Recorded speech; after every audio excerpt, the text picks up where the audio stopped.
अब मैंने देखा नदियों में, समुद्र, नदियां, बहुत सारी न्यूज आप सुनेंगे लाल होगी।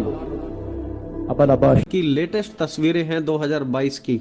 मात्र 2 साल बाद यह नदी पूरे तरीके से सूख चुकी। अच्छा, मैं तेरे संग हूं, मैं सदा तेरी रक्षा करूंगा, लेकिन बहुत सारे लोग डरे हुए हैं संसार की चीजों से। हालेलुया, सबको जय मसीह की। God bless you all of you. हम आज ऐसा संगीन विषय के बारे में बात करना चाह रहे हैं जिस तरह से परमेश्वर ने हमें संकेत दिए बाइबल में, वही संकेत आज प्रकृति के द्वारा हमें मिल रहे हैं। तो इस वीडियो को देखना, लाइक करना, सब्सक्राइब करना। एक नदी है जो परमेश्वर ने हमें बताई, वो सूखती जा रही है और ये संकेत है परमेश्वर के। तो ये संकेत आप समझेंगे इस वीडियो के द्वारा।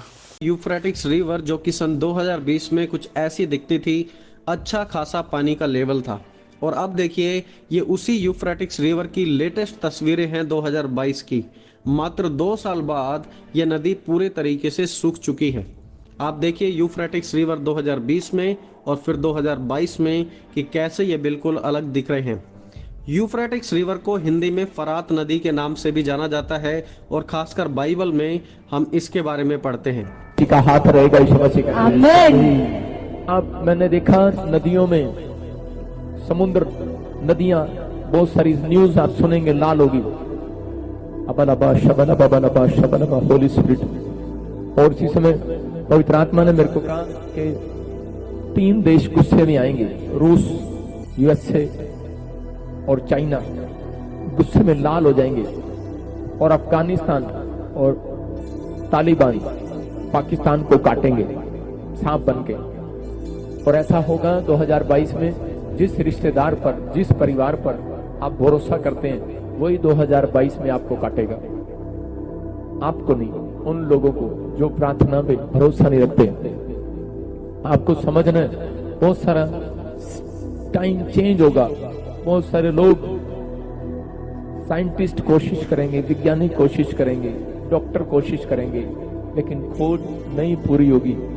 अगस्त तक आने वाले समय में बहुत सारे लोग छिपेंगे, और आने वाले 3 सालों के अंदर, 5 सालों के अंदर पॉलीथीन लगाकर मुंह पर जैसे अंतरिक्ष में जाते हैं, ऐसे रेस्टोरेंट में जाना पड़ेगा। बहुत बुरा समय आएगा। लेकिन पवित्र आत्मा ने मेरे को बोला, जो लोग यहां पर खड़े हैं, प्रभु पर भरोसा कर रहे हैं पूरे वर्ल्ड में, प्रभु उनका फेवर करेगा यीशु मसीह के नाम में। आप कहेंगे कि मेरे नौकरी चली गई, जॉब चली गई, लेकिन आप लोगों को परमेश्वर फिर भी, मैं कह रहा हूं, आप लोग फोन करेंगे और प्रेयर कराएंगे, और आपको गुड न्यूज मिलेगी।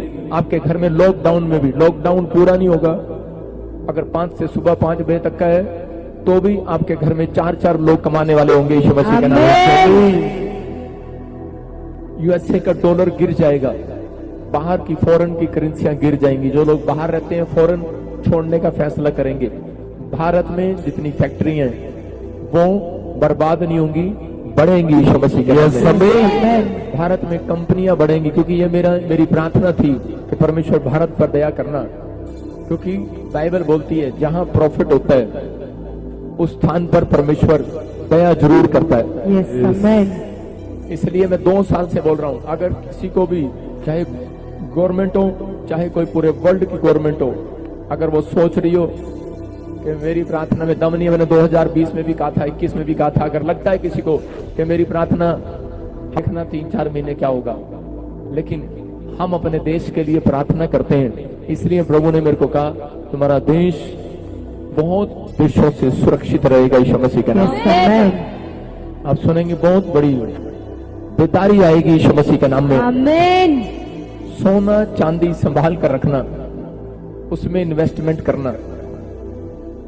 अब लेकिन आत्मा आपसे बात कर रहा है, अबलाबा शबलाबा बलाबा शबलाबा। मैं देख रहा हूं, मैं आत्मा में, मैंने जो मेरे प्रभु ने मुझे कहा वो सच हुआ।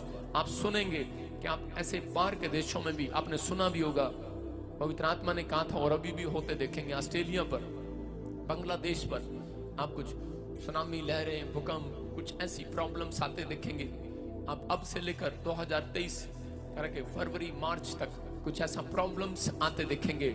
आप देखेंगे भारत में भी, मैं देख रहा हूं कुछ ऐसे तापमान बढ़ रहा है, टेम्परेचर बढ़ रहा है, कि ऊपर से कुछ कीटाणु गिर रहे हैं, कोई कीटाणु आ रहे हैं, टिड्डियां आ रही हैं, कुछ फसलें खराब कर रही हैं, लेकिन आपको कई जगह पानी की कमी, कई जगह सूखे की कमी, मैं बार बार बोल रहा हूँ। लेकिन तो देखा आप सबने मेरे भाई बहनों, जो चीज़ अनहोनी है वो किस तरह से होनी होती है, जो चीज़ नहीं दिखती परंतु होती है, क्योंकि परमेश्वर के वचन के अनुसार आज परमेश्वर हमसे ये वचन के द्वारा और एक प्राकृतिक आपदाओं के द्वारा और सांसारिक रीतियों के द्वारा और हमारे ही द्वारा, वो कानून हो या पार्लियामेंट हो या कानून व्यवस्था हो या किसी भी ओहदे पे हो या देश की हर एक प्रकृति क्यों ना हो, वो हर एक बात हमें सिखा रही है। अगर हम इस चीज़ को नहीं जानेंगे तो हम परमेश्वर के होने के बाद भी परमेश्वर के नहीं कहलाएंगे। ये हमारी कमियां हैं कि आज हम ईश्वर को जानते कब है, जब हमारी नीड होती है, जब हमारी आवश्यकताओं की हमें बहुत ज़्यादा ज़रूरत होती है, तो हम परमेश्वर के वचन के पास जाते हैं, उसकी आराधना करते हैं, उसकी स्तुति करते हैं। और जब वचन हमें अपने पास लेके आता है तो हम उसे नहीं देख पाते। इसी तरह वचन देखो आप, कहीं संकेत आपको इस तरह के मिलेंगे, कहीं तूफान आ रहा है, कहीं बाढ़ आ रही है, कहीं जलजला आ रहा है, कहीं भूकंप आ रहे हैं। आप इस चीज़ को अनदेखा ना करें, आप इस चीज़ को अनदेखा ना करें। ये एक ऐसा विषय है जो हमें अवेयरनेस की तरफ लेके आता है, वो हमारे परिवार के लिए, क्योंकि प्रभु ने अपने इकलौते पुत्र से प्रेम किया, उसी प्रकार हम भी हमारे पुत्र और पुत्री और हमारे माँ बाप से प्रेम करते हैं।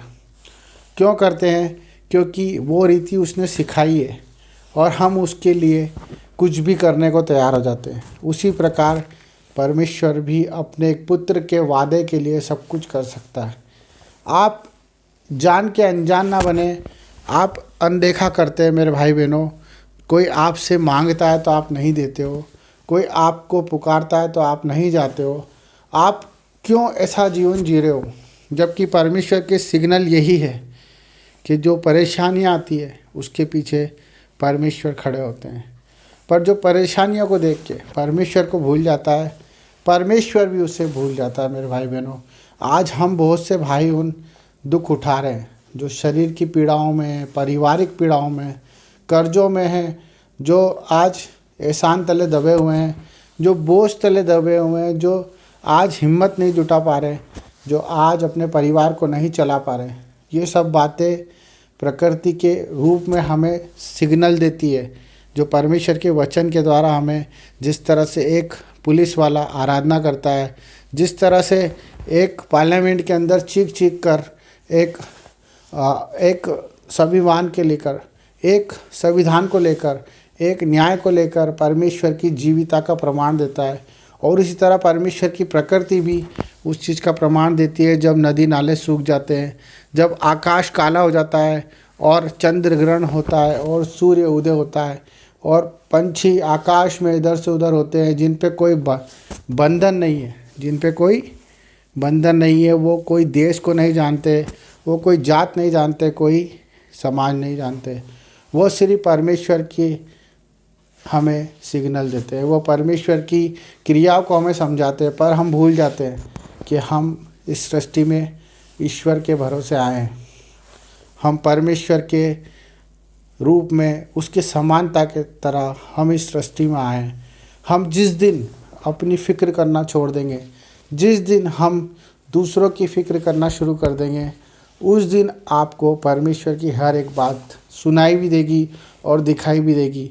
हमें अपने दर्दों को, अपने दुखों को आज अपने जीवन से निकाल के फेंकना है।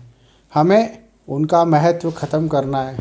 जो हमें लगता है कि हमारे बिना नहीं हो सकता, वो चीज़ों को हमें छोड़ना है। मेरे भाई बहनों, हमें हर एक जिम्मेदारी को प्रभु को सौंपना है। हमें हर एक बात को प्रभु के हाथों में सौंपना है, चाहे वो कितनी भी बड़ी बीमारी क्यों ना हो, हमें परमेश्वर के हाथ में ही सौंपना है। चाहे वो कितना ही बड़ा संघर्ष क्यों ना हो, क्योंकि जब आयुब को आप देखते हो बाइबल में कि वो परमेश्वर को कहता था कि अगर परमेश्वर चाहे तो मुझे मार भी दे तो मैं उस पर भरोसा करना नहीं छोड़ूंगा। हमारा भरोसा परमेश्वर पर होना चाहिए, क्योंकि न्याय का दिन निकट है। आपके न्याय का दिन निकट है, क्योंकि आपने जो करा है उसे आपको प्रभु के सामने रखना पड़ेगा। इसलिए मन फिराओ, पश्चाताप करो, प्रभु के करीब आओ, दुआएं करो, प्रार्थना करो, इसी से बचोगे, हर एक परेशानी से, हर एक तकलीफ़ से, कर्जों से, बीमारियों से, जब आप मन फिराओगे और अपनी गंदी आत्मा को छोड़कर परमेश्वर की पवित्र आत्मा को स्वीकार कर लोगे। यही सच्चा परमेश्वर हमसे चाहता है कि आप आपकी फ़िक्र छोड़ दें और परमेश्वर की प्रार्थना दुआ में लग जाएं और उसके कामों को करें, उसके कामों को ढूंढें, उसके न्याय पे चले, उसके नियम में चले, उसके वचनों पे चले। सबको जय मसीह की। परमेश्वर आपके पास है, सिर्फ महसूस करें। यीशु के नाम, आमीन।